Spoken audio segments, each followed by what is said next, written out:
سڵاوتان لەبێت لە کۆتاییدا و لە دۆڕۆژەکانی ساڵی 2025دا ئەمڕۆ لیستی موچەی مانگی دەی ساڵی 2025 بڵاوکرایەوە کەوا بڕیارە سبەینێ ڕۆژی دووشەمە دەست بە دابەشکردنی بکرێت. بەڵام دابەشکردنی موچەی مانگی دە گرفانی موچەخۆرانی هەرێمی کوردستان گەرم ناکاتەوە.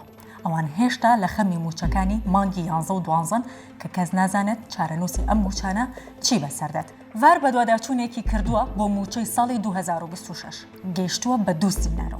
دەمەوێت بۆتان باس بکەم سینارۆ یەکەمیان دابەشکردنی سەرجەم موچەکانە، واتە بە پێی ئەو ڕێکەوتنەی لە نێوان هەرێم و بەغدادا هەیە ڕادەستکردنی 120 میلیارد داهاتی ناوخۆ و نەوت کە لە کاتی خۆیدا مانگانە حکومەتی هەرێم بیدا بە حکومەتی فێدراڵ. ئەگەر ئەم ڕێکەوتنەوەکو خۆی بڕوات ئەوە هیچ گرفتێک بۆ موچە دروست نابێت و سەرجەم موچەکانی ساڵی 2026 موچەخۆرانی هەرێمی کوردستان وەری دەگرن.